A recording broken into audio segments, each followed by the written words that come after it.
Hey everybody, Josh Searson of World Alternative Media here with your daily dose of hypocrisy, and this is just a quick video that I wanted to get done because it's just so ridiculous. As this article out of Zero Hedge says, top Pentagon general warns enemies not to attack as 150 bases impacted by COVID-19.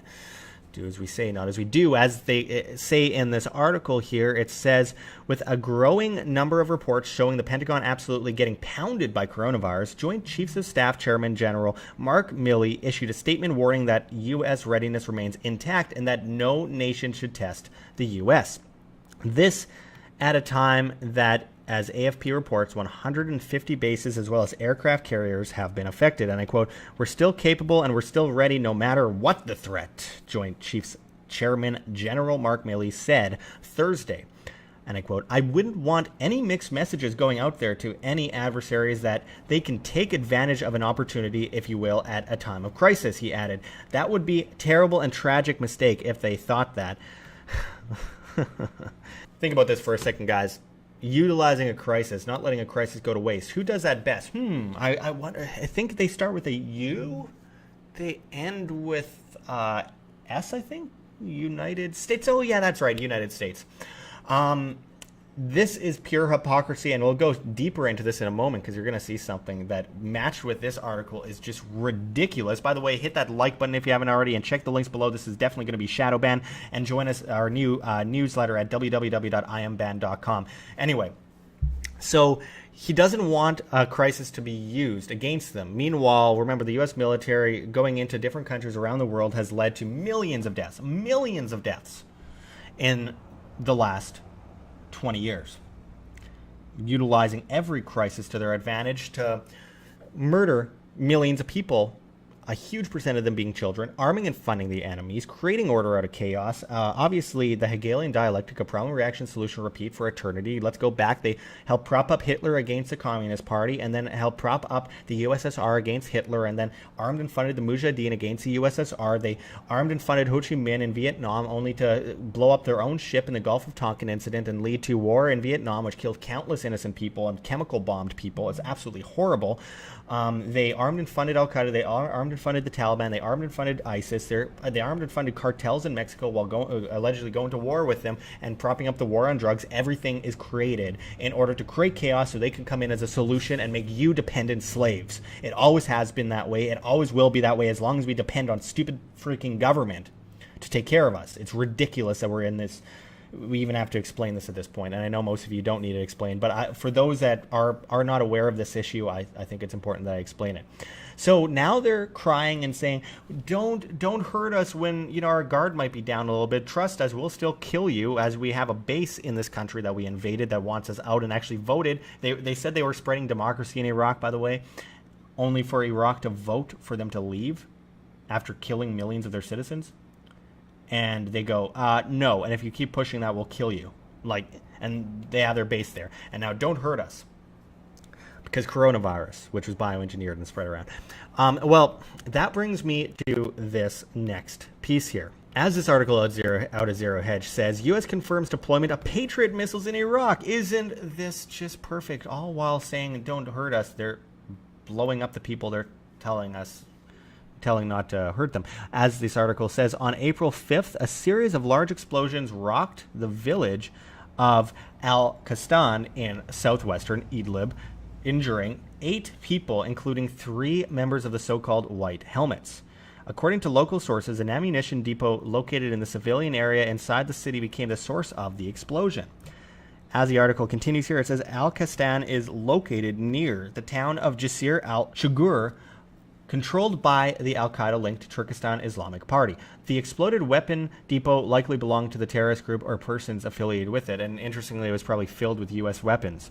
Continuing on, it says, on the same day, the Turkish military established 3 new observation posts around Jisr al-Shugur. They are located at the villages of Baksaria al-Zenia and Fureka. Idlib militants see Turkish positions as an important defense line that would allow containing possible Russian and Iran-backed anti-terrorist operations in the area. The 46th Regiment base of the Syrian army in western Aleppo came under Turkish artillery shelling. In response, Syrian forces struck positions of Turkish-backed militants near Kafr Amma. The attack on the 46th Regiment base became a third incident between the Turkish military and Syrian troops in less than a week. On April 3rd, 2 Syrian soldiers were killed in a Turkish artillery strike on their position near Tel Abyad. On April 4th, Iraq's largest resistance groups released a joint statement calling the U.S. military occupation forces that respect the language of forces only. In the statement, added that recent attacks on U.S. forces and facilities in Iraq were only a minor response to the U.S. aggression, and decision to carry out full-scale attacks was not taken then. 2 days earlier, on April 2nd, Usbat al-Tayyirin, the armed group that claimed responsibilities for rocket strikes on Camp Taji and other U.S. positions, released a 3-minute-long drone footage of the U.S. Embassy in Baghdad's heavily fortified Green Zone. This is the largest and most expensive embassy in the world and is nearly as large as Vatican City. The U.S. Central Command officially confirmed deployment of Patriot air defense systems in Iraq. However, the U.S. military announced that it will not provide status updates as those systems come online for security reasons.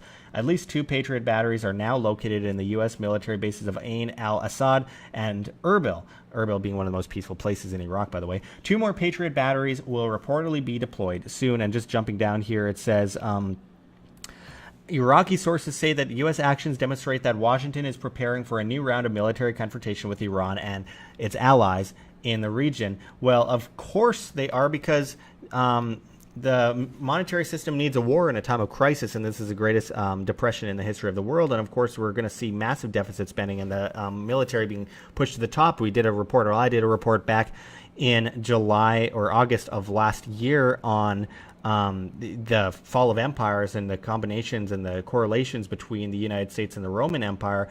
And of course, I was in Rome filming that on location by the ancient treasury in Rome as well during that report, which you could find on our channel.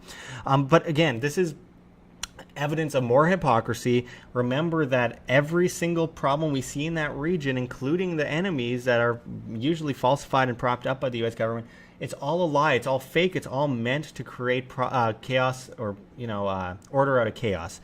And that's always been the plan of the military-industrial complex in the New World Order. And it was very sad to see earlier this year that suddenly people were just so inconsistent that it's like whatever president, right? Bush bombs all these innocent people, kills countless people, and people on the left were like, "You are, a murderer," and all that kind of stuff. And then you go into Obama, he bombs more countries than any president in history, and they say, "Oh, it's okay now."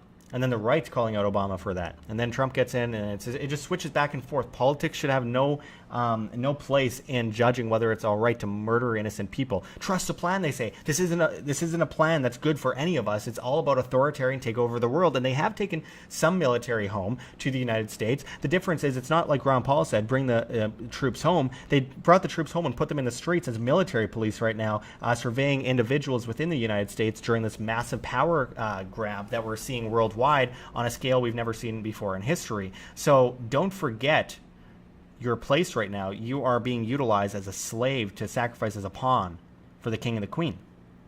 And resistance has never been more important. They're going to likely force the United States via the military-industrial complex into the greatest war we've seen in recent history. And this isn't fear-mongering. This is just patterns. This is puzzle pieces. And I believe there's a power shift to China, but looking back, there's going to be a struggle to maintain some form of national power. And if you look back at every previous bit of economic turmoil, it's been followed by a war. Great Depression, World War II. You could look at, for example, the Vietnam War followed an economic crisis. Look at, for example, the Gulf War following an economic crisis. Look at the 2001 bubble burst in the stock market, the tech bubble, the dot-com bubble, followed by international war. Look at the invasions of Libya and Yemen under Obama following the 2008 crisis. If you don't think we're going to find ourselves in a massive global military conflict following this as some kind of control grab and to keep people at bay, while there's a pandemic that'll only keep them at bay for so long until people figure out the BS. This is definitely going to happen. It's going to escalate, and people need to be loud now, not later, not when it's too late. They need to be loud now against this absolute destruction of free will and this absolute bloodbath and murder and pillage that we're witnessing worldwide. This isn't just about oil, though oil's part of it. This isn't just about money, though money's part of it. This is about control.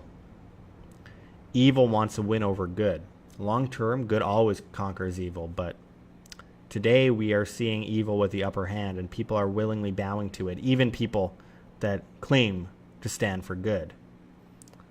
We cannot let this continue. We must be vigilant, and we must reject these attempts to enslave humanity further than we've already been enslaved. We must stop revering those chains. We must not stand for murder of innocent people overseas. I spent some time in the Middle East last year. Such beautiful people, amazing area. Everything you hear on the news about it is nonsense. It's a lie. Yes, there's danger, and that danger always comes from government, not people. There's bad people everywhere, but most people are good.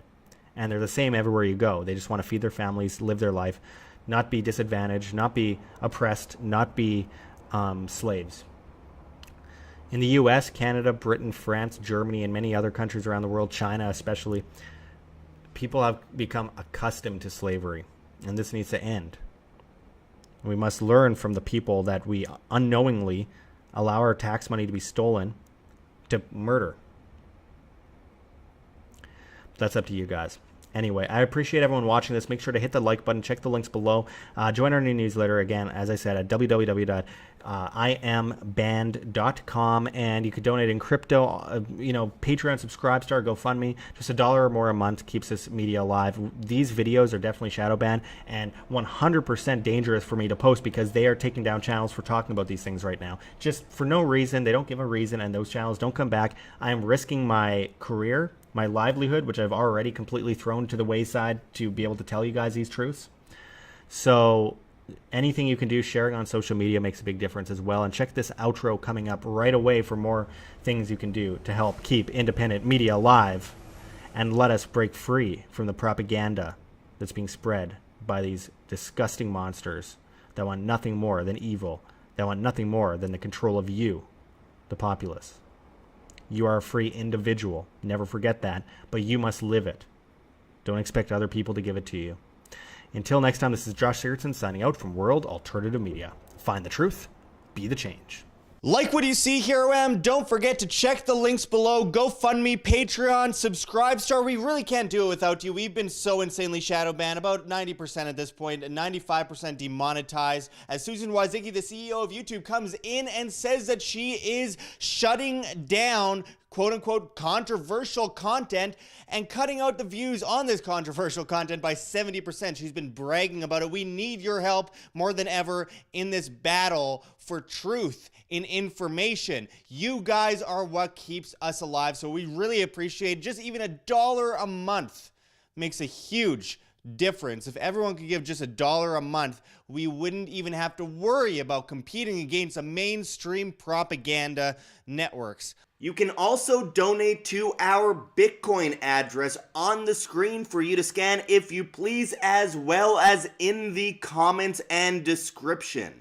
Liking and sharing makes a big difference as well, and finding us on alternative social media platforms like float.app, that's flote.app, makes a huge difference. We're at Josh Sigurdsson as well as at Wham. Float is replacing Facebook, YouTube, Twitter, Twitch, Tumblr, Reddit, and Patreon all in one with encrypted private messaging, and of course monetization on videos for creators, live streams with super chats in crypto, and most of all, no algorithm, because at the end of the day, it's all about reach, guys. This is all about actually reaching people with the message and waking up the public. You can also find us on Instagram, Twitter, Minds, BitChute, all sorts of different platforms. Try to follow us on as many things as possible, because very soon this channel will very likely just be completely deleted from YouTube, and you'll never see us again, and you'll be stuck with only the mainstream networks.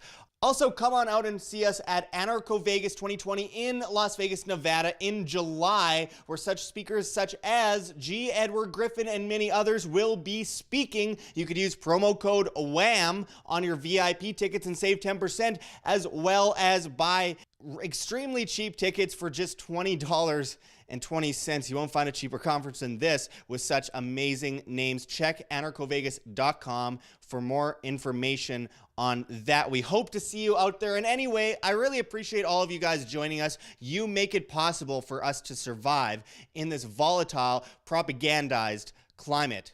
Until next time, this is Josh Shearton signing out from World Alternative Media. Find the truth, be the change.